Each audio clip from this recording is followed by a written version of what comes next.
Hi, everyone. I'm Linda Sheldon-Feld with the International Grief Institute, and this is Moments of Hope. Tonight, we're sitting with Mary Lee Robinson. Mary Lee is an author, a prolific writer, and founder of Set an Extra Plate, as well as Widowlution. So welcome to the show, Mary Lee. Thank you so much, Linda. I've been looking forward to this all week. Yeah, me too. Me too. You know, we're talking tonight about something that is very near and dear to your heart because you've lived it. It also affects millions of people around the world, and that is widow safety and security. And so you lost your husband, Pat, in 2013 rather unexpectedly. And it put you into over 700,000 women in America become widows every single year. And just like you, 70% of them live alone. Right. And that has to come with a lot of fear. And before we move into the strategies that you have to offer on widow safety and security, I want to tell viewers that tonight, for the first time, we are inviting viewers to join us on the show and share your own story about whether you've been scammed or faced something that threatened your safety as a widow. You can click on the link there in the thread of Facebook /Grief Institute on the Be Live link, and that will bring you in. We'll hold you in the lobby until we can bring you on, and you've got 3 minutes to share your story. And we hope you can join us. So, Mary Lee, when you became a widow in 2013, of course, Pat, your husband, died unexpectedly. So it was, you thought you had retired and bought your dream home and were about ready to spend your golden years together, enjoying one another's company out on your patio overlooking the water. And that is not what happened. And so once the dust settled, what was some of the realizations that you came to about being a widow? I was stunned by how many changes there were. I'd been single for an awful lot of years before I married for the first time. Pat, my late husband, was the love of my life, and he was my second husband. But I was 33 when I got married for the first time.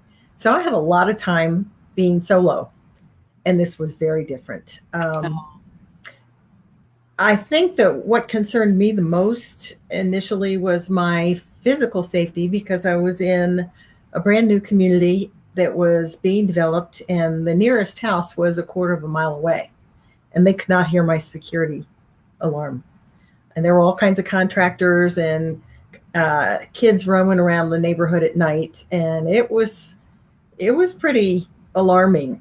So that was the first thing that struck me, and that's circumstantial. Not everybody's going to have that, and certainly widows who live in communities where they're well established and they know their neighbors really well will be a little more comforted than I was. But I was in a brand new land and didn't have anybody around me to speak of, and my chief of security walked off the job.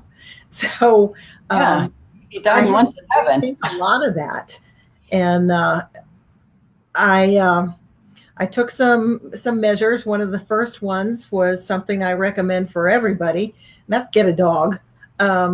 I have a small elderly dachshund who I adore, but he'd lick everybody to death. So I got another dog, and in my case, I had the room and the yard to accommodate her, but I have a Rottweiler. She's very friendly. But don't tell anybody. Yeah, you see a Rottweiler, and friendliness is not the first thing that pops to your mind. That's a pretty good parent right there.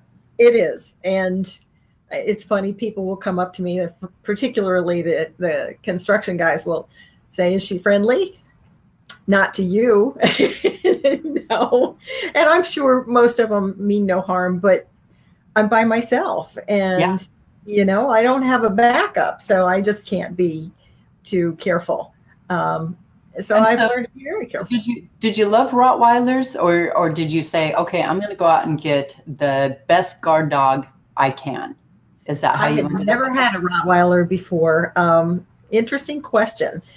And Pat must have had some sort of premonition, because in the fall before he died, about 6 months before he died, he kept telling me, if something happens to me, I want you to get a Doberman or a Rottweiler.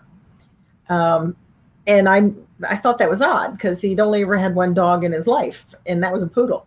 I've always had Dachshunds, and they're great dogs. They were particularly great apartment dogs, but friends recommended a Rottweiler, and I was a little intimidated by the idea of such a big dog. But now that she's full grown and 130 pounds, she is just a joy. She is the happiest dog I've ever had.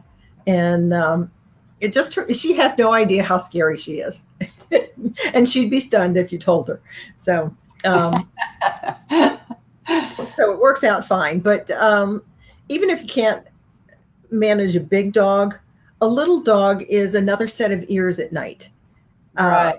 One of the biggest fears that I had was if I went soundly to sleep, that I might not hear somebody approaching the house. I don't have to worry about that anymore. Just having a dog in the house helps. Right, because their sense of hearing is keen. Yes. Keen. And so what strategies do you recommend for someone who can't have a dog, either because of their living situation or they're allergic, or they have a fear that they can't overcome of dogs? Well, it's multi-layered, and I have a security system. We had that when we built the house, so that helps. While I was out here by myself, I did something really unique, but totally legal.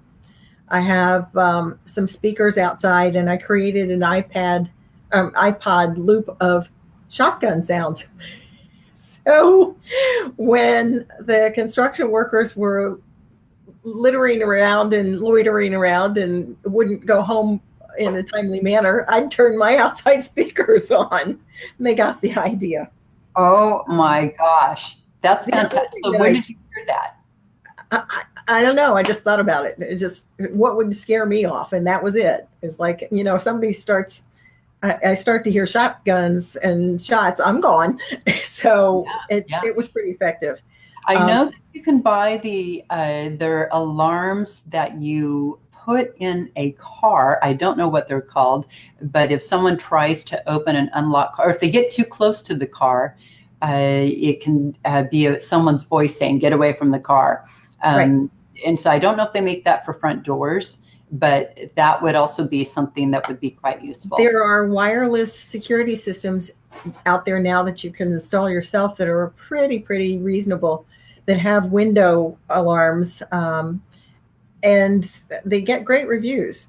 Mine's hardwired, but I think the wireless ones are a great solution for widows because they don't require a lot of skills that your husband had but took with him. You can put those in yourself. The other thing I did when there were a lot of strangers roaming around and I was the only one out here was I went to the Goodwill store and I bought about 2 or 3 pairs of really large boots and sneakers and a couple of shirts, plaid shirts and work shirts and such. And I would change them out and I would leave a copy of the newspaper on the table out front along with a beer can. And the display would change. So it was not so conspicuous that I was here by myself. Right. So you staged the scene. I staged the front door. Like you had a big burly partner. Baseball cap hanging on the chair, the whole thing. Very clever. Very clever. It helped. I also, my circumstances were a little different because I was really isolated. My police department was fabulous. I let them know that I was concerned and that there were folks roaming around more than they needed to be because there was no reason for them to be back close to where I was. And you were on a dead end or a cul-de-sac or? Yes, I'm on a peninsula and roads lead to nowhere. So there was no reason for them to be back here at night. And my police department was wonderful once I let them know what I was concerned about and what my circumstances were. They'd stop by pretty often. Now they'll tell you that they can't do that. They can't give you special treatment, but they did. So, and I don't need them now. I've got neighbors. So that helped a lot. I also learned to be really circumspect about who I gave my information to. Anymore, if you go into a hardware store or a retail store, they'll ask you for your phone number. Don't give them your phone number that's connected to your landline with your address.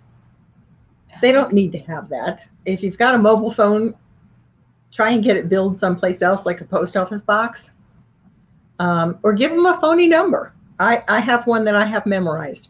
I don't give them my real number because there's no need for them to have that information. If it's a number you can remember, they can still look up your account and your purchases, but they don't need to know where you live. Yeah, that's very interesting. As long as it's the same number, so you can reap the rewards of, those reward cards and such. I guess that there's no reason to have it be your authentic number. Right. But, I had never thought about that the clerk, I guess, with a few finger strokes, he or she could access your physical address. Right. And, you just can't be too safe these days. People are very clever when they want to scam someone or they think someone's vulnerable. Right. So, yeah. Wow. I just had a alarming experience personally, which is what brought this topic up for me again. And that is that I've tried very, very hard in the recent years to keep that information below the radar, and just discovered while pursuing a project through my neighborhood that my address and my name were open to the public. And I did a Google search and found it on 25 sites.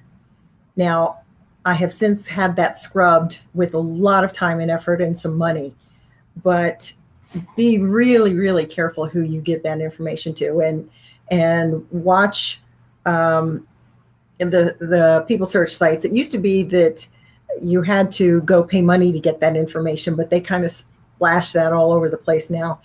Anybody who's got a mortgage in their own name, has applied for a utility in their own name, has a telephone billed to their home, your number's out there and your address may be too. And you probably want to see what you can do to get that taken down. Yeah, most of us think we're invincible. Yes. That, oh, well, no harm will come. And yet there are scams that they come up with new ones all the time. Yes. Because as people fall victim to it and, lose millions of dollars, a combination between all the different victims and such, the scammers then, change it because they always want to stay one step ahead. Of course. And so you can never be too safe. So, and the internet is evolving daily. right. I'm old enough to remember when single ladies or solo ladies or widowed ladies would get their phone listed with the phone company and just use their first initials. And the phone company at their request would not publish their address. And they didn't charge you extra for that. That was just a courtesy to Right. ladies who didn't need to have that all splashed out in the world. Well, That's right. now it's splashed even broader circumstances. And I don't see a whole lot of good that goes with that. I had a discussion with some of my widows on my Facebook page about, wouldn't it be nice if some of the service companies or the hardware companies would offer a discount to widows? And then somebody brought up the point that then you're telling everybody and tipping your hat that you are a widow, and that might not be the smartest thing to do. And safety and security is something that a lot of people don't really think of and don't talk about much, because like everything else related to grief, it seems we all think we're the only ones with that problem. Right. But we need to talk about it. Right. And, there are simple ways. If you don't want to go out and get a Rottweiler, or if you, don't want to invest in, some kind of wireless system that, tells them to back away from the front door or what have you, there's simple things that they can do. What are some of those things that you educate widowers on? I always, I'm thinking like leaving a light on inside. not changing the answering machine. Yes. And widows get hammered a bit about taking their rings off. My personal choice is that I want to wear them because I'm still consider myself married to my husband. Now, not everybody does, and that's fine. If you want to date, that's great. But having my rings on discourages some conversations, and it needs an impression that might not start a conversation that might not otherwise occur. So I like the comfort of having them on for that reason. But that goes along with not changing your answering message, your greeting. If your husband's voice is on that, people will give you a hard time and tell you they think it's creepy, but it's also safer. It is safer. Yeah. In fact, talking about the phone book, I have a widow friend who she's been widowed now for many, many years, but in the phone book, she's still listed under her husband's name. Yep. And it's a safety thing for her. And also, wearing the wedding rings, there are some, some widows wear it for comfort, and there's absolutely no reason why they would take it off or need to take it off. There is some pressure by society to say, why are you still wearing those kind of things? Well, that's a personal issue. However, the moment you take it off, you become vulnerable in the eyes of those who are looking through predatory eyes. Yes. If they're looking to scam you, if they're looking at you now as a vulnerable person, where if you're wearing your wedding rings, you're not as vulnerable because you've got a 1+ who's got your back. Right. Exactly. Yeah. And so I think that the wedding ring is really valuable information, Mary Lee, and thank you for that. I hadn't thought about it. I was thinking about things, outside. What can you do? Leaving the lights on. I love your idea of, cowboy boots. You could leave cowboy boots at the front door. You could. Just outside the front door, or a pair of mud boots or something. If I'm engaging in a conversation with someone I don't know well about maybe work around my house, and I haven't contracted for them to do it yet. And we have to do that a lot more because half our labor force is gone too. Things that I used to be able to manage with an extra set of hands, I need to call somebody to help me with now or do.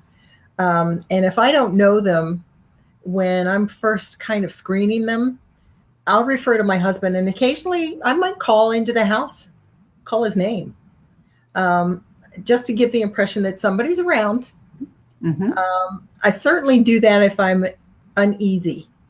And one of the things I would encourage, particularly new widows, fresh widows, to do is pay attention to your gut. If something doesn't feel right, probably something isn't right. And it's better to be safe than push those feelings away and be mistaken. You might feel silly, get over it. If it doesn't feel right, excuse yourself, get out of the situation, do what you need to do. But there's radar going off for a reason. Right. So, that's right. Your internal radar is saying something. And, there are people who read the obituaries for the purpose of predatory purposes.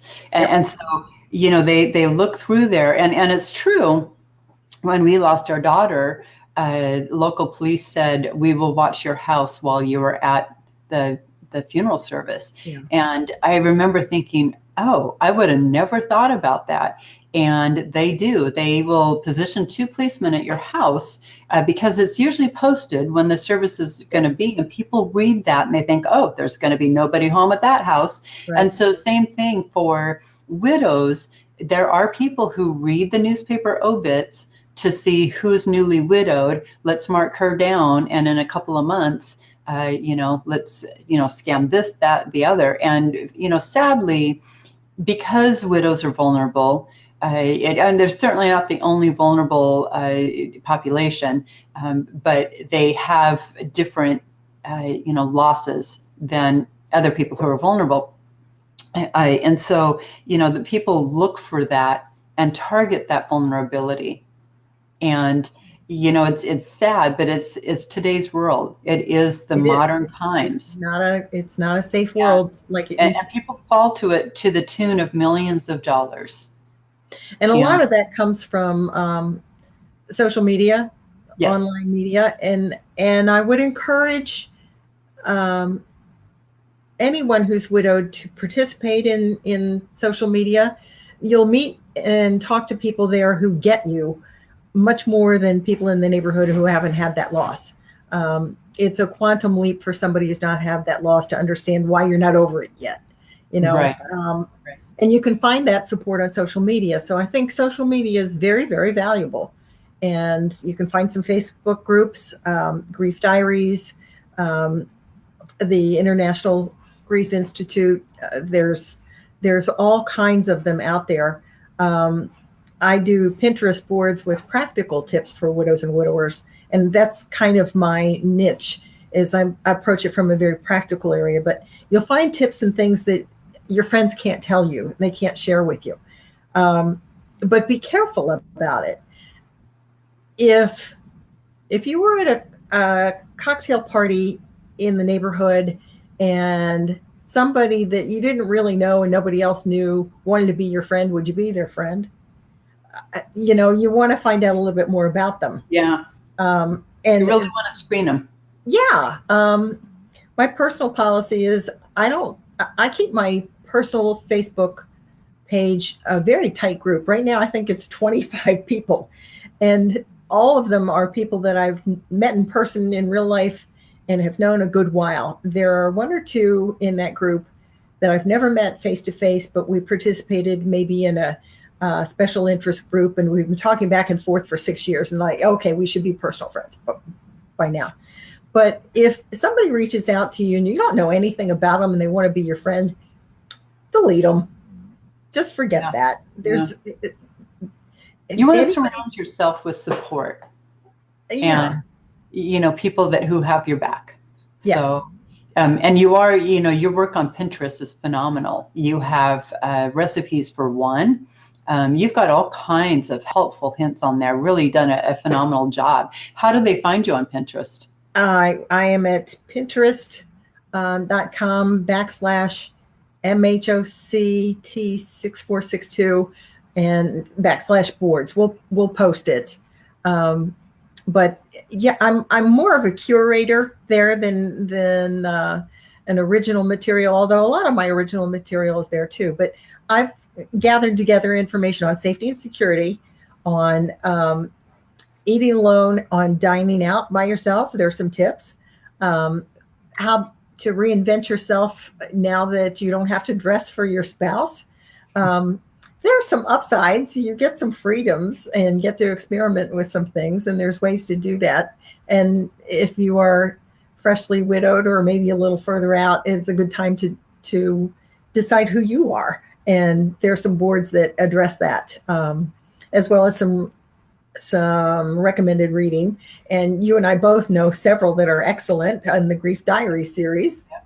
But I would also suggest that anybody who is facing life by themselves for the first time in a long, long time, develop your computer skills and get really good at research on the computer. Pinterest is a wonderful resource. Most marriages are sort of a division of labor. Not that you're incapable of doing what your husband did or he was incapable of doing what you did, but there's a natural division of labor, and all of a sudden half your labor force is gone, so you're going to have to learn how to do some new things. And Google searches and Pinterest and some of YouTube are wonderful resources for learning how to do that. For example, maybe it wasn't your job to buy car insurance, and all of a sudden you have to buy car insurance. If you just type in on Google, how do I buy car insurance, you'll come up with like 4 articles on what to look for and what the pricing should be like. Same thing for how do I replace the floater ball in the toilet if it jams up, or how do I unstop the garage door, or just any number of things. If that wasn't your purview before, you can learn how to do it, and you may have to. Security tips for sure. Keeping your bushes cut back away from the front door so there's no place for anybody to hide. Right. And there's just a wealth of material on that kind of thing if you look it up. And I occasionally get widows who will tell me, "Well, I don't want to learn how to do the computer." It's not going away. It's not a trendy thing. Email was invented in 1979. That was 45 years ago. It's just going to keep picking up speed. So the smartest thing you could do is jump in and do what everybody else did, and that's just get on there and learn how to do it by clicking buttons and exploring. And research is the best thing you can do. And you'll be teaching some of this on the Bereavement Cruise 2019. Yes. And specifically, you were giving a couple of presentations for widows. And Yes. so that's fantastic. How can people find information about the cruise and attend your workshops there? I'm not sure what the sign-up process is for specific workshops, but the information for the cruise to the Western Caribbean with a bunch of folks that we know real well is found at Journey of Hope and Health. You can find some postings on your site, on my Pinterest boards, on the Grief Toolbox. I bet you have some on International Grief Institute right now. Look for the Journeys of Hope, Health and Healing or Bereavement Cruise, or Google it, and you'll pop up the information. Yeah, if nothing else, Google Bereavement Cruise, Yep. and it'll be top of the list. It'll be right up there. But I think it's fantastic that you're offering that presentations on this. It's one thing to Google it and find out tidbits on the internet, and that's great. But to learn it one-on-one with someone who's been there, and you talked about some tips tonight that I would have never thought of.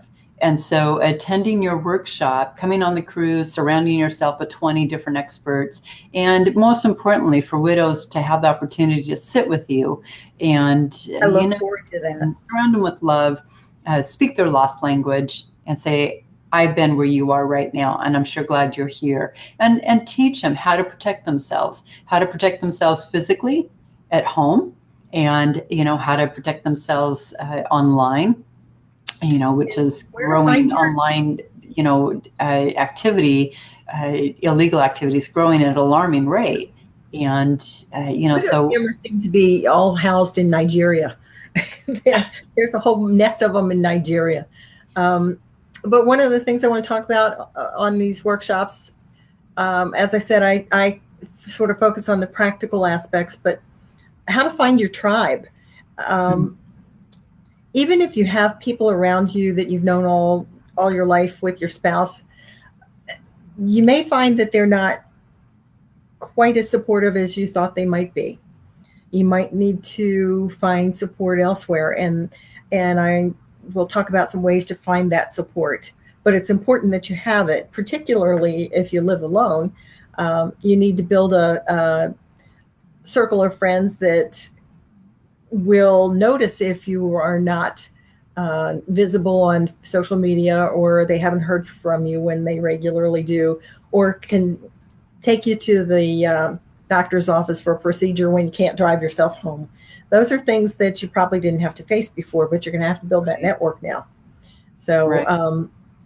One of the things I'm excited about doing in these workshops is making it very back and forth. I've got a number of situations and some solutions, and then I want to hear from the audience about what they can brainstorm about, how would they approach this situation and what would they do about it, because we always learn from our followers and our class attendees more than we ever give them. So This should be a lot of fun. Having attended the first one, didn't get to attend to the second cruise, but the first one was just a hoot. It was so much fun. It's quite fun because people will say, bereavement cruise, what's that? Right. Well, cruises are, there's so many different themes and groups going on cruises. And, what a wonderful way to meet new people, and learn from people who share a common interest. Well, why not a bereavement cruise? And so this next year will be the third year, and it keeps growing and growing and growing. And it's not just for Have become widows. fast Uh, friends. yeah, and it's not just for widows, it's for anyone Yeah. who has lost someone they love. I will be there as well presenting. And one of the presentations that I'm very excited about, and you'll be in there with us as part of it, is, lady time. And it will just be us ladies. Cool. And that will be interactive. And I think that that is so important. People can share their own concerns and their stories, and us panel ladies can guide them and help people sort through what challenges they're facing. And I think that's really important. So I'm very excited about the cruise. You've been on one before. This is my first. So and you'll love it. One of the things that was especially appealing to me was that it was such a non-judgmental group. Everybody had walked their own path and had known their own sorrow, and not only were able to honor that sorrow, but were ready to come up for air a little bit and have some fun, and we did. But beyond just the confines of that group, I'm looking forward to the swing dance lessons. The cruise offers us swing dance lessons, and I haven't done that since Pat passed, so I can't wait to do that again. There's all kinds of things going on this ship that sound like a tremendous amount of fun, but you'll see me on the dance floor.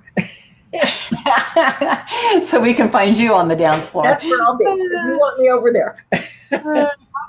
How fun. And what's really cool about it is those who come on the cruise, the cruise will have over 5,000 people, and our bereavement group cruise is, we're a small segment of that. And so people who come on the bereavement cruise can still access all the rest of the right. cruise ship and all the fun things that, they'll be able to do.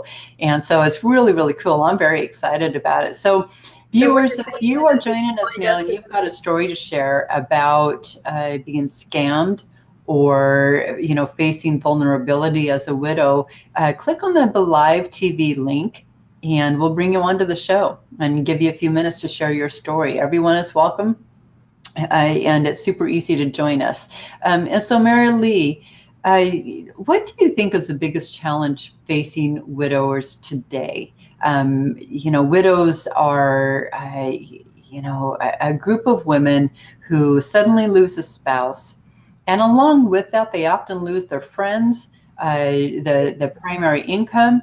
Many end up having to transition out of the home that they loved with their spouse because they can't afford to keep it anymore and they have to sell it. What was the biggest shock for you? And it came immediately. Our culture has morphed into a society that is so terrified of death and the concept of it that we don't support our widows or our grievers very well at all. One of the co-authors on my first book said, "Where were all those casseroles?" Because she didn't get any, and actually neither did I. I was left quite a lot alone. Is that right? That's one of my many soapboxes. You helped me get the National Set an Extra Plate initiative going. And that was part of addressing that. I almost spent every holiday the first year by myself, all by myself, because people didn't think to include me. And I was appalled by that because growing up, we had people who were alone or maybe in town for a temporary assignment but in some circumstance away from their family, either widowed or just transported. We had a table full at our house every holiday, even though it was just my dad and my mom and I. We had an Egyptian doctor who was a regular. He was the resident at my mother's hospital where she worked. We had a banker, we had policemen, we had teachers, and we had a shepherd pretty frequently. There was a Scotsman in my hometown that was in our social circle, and he was off the boat Scottish. And he was still a shepherd in my hometown, and he was a frequent guest. So I met some really, really interesting people because we included them in our holidays. And let's stunned share by with our those. viewers.